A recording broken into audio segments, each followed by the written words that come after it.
انسان انسان کا غلام نہیں ہے، انسان انسان کے برابر ہے۔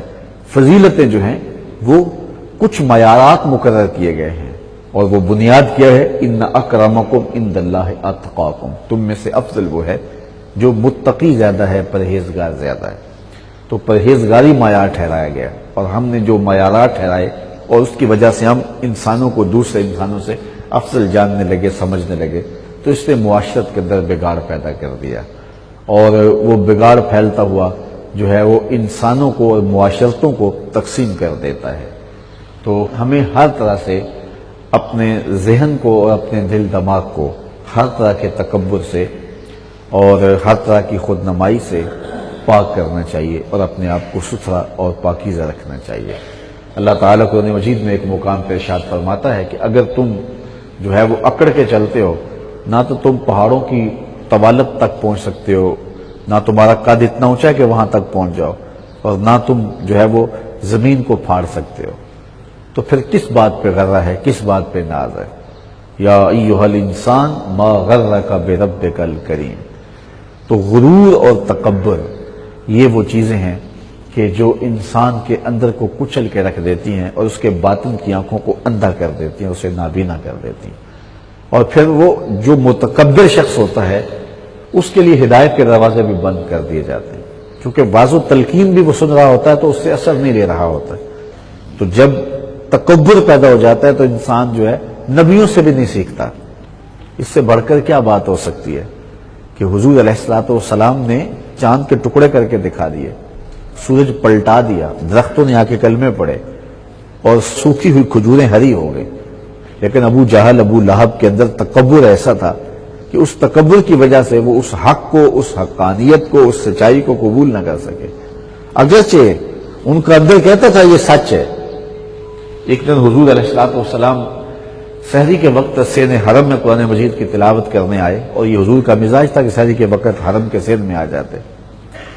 تو ابو جہل، ابو سفیان اور اخنس بن شریک، یہ تین لوگ مختلف گوشوں میں اور مختلف کونوں میں بیٹھ کے حضور کی تلاوت سنتے رہے۔ یار تلاوت تو کوئی بھی کرے تو حظ آتا ہے، لطف ملتا ہے، لیکن جب صاحب قرآن پڑھتے ہوں گے رنگ ہی کوئی اور ہوگا۔ حضرت ابو موسیٰ اشعری رضی اللہ تعالیٰ عنہ فرماتے ہیں فجر کی نماز تھی، حضور تھے، سورہ والضحیٰ کی تلاوت تھی، ابھی تک نشہ ہی نہیں اترتا۔ اللہ اکبر۔ تو حضور قرآن پڑھتے تھے، تو یہ تینوں لوگ کسی مختلف گوشوں میں بیٹھ کر کے حضور کی تلاوت سنتے رہے۔ خیر جب حضور نے تلاوت ختم کی تو یہ اپنے گھروں کو لوٹنے لگے، تو کسی ایک پوائنٹ پہ تینوں کی ملاقات ہو گئی، اتفاقاً وہاں اکٹھے ہو گئے۔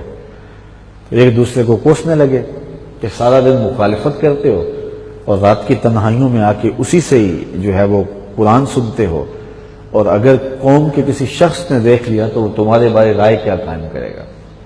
تو عہد کرو آج کے بعد نہیں آؤ گے۔ تو انہوں نے عہد کیا کہ آج کے بعد نہیں آئیں گے۔ اگلے دن ابو جہل نے سوچا کہ دوسرے دو تو آئیں گے نہیں، چلو میں سناتا ہوں۔ یہی بات اخنس بن شریک نے سوچ لی، اور یہی بات ابو سفیان نے سوچ لی، اور تینوں آ کے مختلف کونوں میں بیٹھ گئے۔ حضور نے تلاوت کی، جب تلاوت اختتام کو پہنچی تو تینوں بے دھڑک ہو کے کہ اب دوسرے تو ہیں نہیں، تو اسی پوائنٹ پہ پھر ملاقات ہو گئی۔ پھر ایک دوسرے سے شرمندہ ہو گئے اور کہنے لگے تم نے زیادتی کی۔ کہا جی بس چلو آج کے بعد پختہ وعدہ کرو۔ تو اگلے دن پھر انہوں نے پکا وعدہ کیا، لیکن تیسرے دن پھر آگے وہ طلب تھی اس وقت حضور علیہ السلام کی تلاوت کو سننے کی، تو پھر اسی خیال سے کہ اب پکا وعدہ کر کے گئے ہیں، دوسرے دو آئے نہیں، تو اسی طرح تینوں پھر آگے، پھر جب ملاقات ہوئی تو ملامت کر کے بلکہ حلف اٹھا کے، قسم اٹھا کے گھروں کو چلے گئے۔ باقی تو جا کے دو سو گئے، لیکن اخنس بن شریک کو نیند نہ آئی۔ اس نے لمبا سا ایک ڈنڈا پکڑا اور ابو سفیان کے دروازے پہ آ کے مارا۔ وہ باہر نکلا تو اس نے کہا سچ بتا، جھوٹ نہیں بولنا، ڈنڈی نہیں مارنی۔ 3 دن سے جو کلام تو نے بھی سنا، میں نے بھی سنا، اور ابو الحکم نے بھی سنا، اس کے بارے میں تیری رائے کیا ہے؟ تو ابو سفیان بات گول کر گیا، کہنے لگا کہ کچھ کی مجھے سمجھ آئی ہے اور کچھ کی مجھے سمجھ نہیں آئی ہے۔ کہا چل ابو الحکم کے پاس چلیں۔ جا کے ابو جہل کا دروازہ کھٹکھٹایا۔ یہ نیند سے اٹھا اور باہر آیا تو دیکھا کہ یہ کھڑے ہیں، تو کہا کیا بات ہے؟ اس وقت خیر تو صحیح ہے؟ کہا سچ بتا، جھوٹ نہیں بولنا، 3 دن سے ہم نے جو کلام سنا ہے اس کے بارے میں تیری رائے کیا ہے، جھوٹ نہیں بولنا۔ تو ابو جہل کہنے لگا کہ اخنس، رفادہ اور سقایا پہلے ہی بنو ہاشم کے پاس ہے، اور اگر نبوت بھی اس خاندان کی مان لیں تو پھر ہمارے پلے کیا رہے گا۔ تو پھر اخنس بن شریک نے کہا کہ پھر اس کا مطلب یہ ہے کہ ایک جھوٹی انا کی وجہ سے اور تکبر کی وجہ سے اتنی بڑی حقانیت کا انکار کر رہے ہو، چلو تم رہو اس انانیت پہ، میں تو محمد عربی کا نوکر بننے جا رہا ہوں۔ اور اخنس بن شریک جو ہے وہ حضور کی غلامی کا پٹا گلے میں ڈالنے کے لیے جب 2 قدم اٹھائے نا، تو یہ بڑا کائیں آدمی تھا ابو جہل، اس نے سوچا یہ تو کام خراب ہو جائے گا اور ہمارا یہ راز بھی کھل جائے گا کہ چھپ چھپ کے قرآن سنتے رہیں۔ تو اس نے کہا کہ اخنس میری بات سنو، تم اپنے ابا و اجداد کا دین چھوڑنے جا رہے ہو، جن بتوں کو تمہارے ماں باپ پوچھتے تھے آج ان سے بغاوت کرنے جا رہے ہو، اور اس طرح کی چکنی چپڑی باتیں کی۔ تو ہوا کیا کہ وہ وہاں سے واپس آ گیا۔ علماء کہتے ہیں یہ وہ شخص تھا جو ایمان کے کنارے پہ پہنچ گیا تھا، لیکن ایمان نصیب نہ ہوا۔ ایمان نصیب ہوتا ہے اللہ کی توفیق سے، اس کے کرم سے نصیب ہوتا ہے۔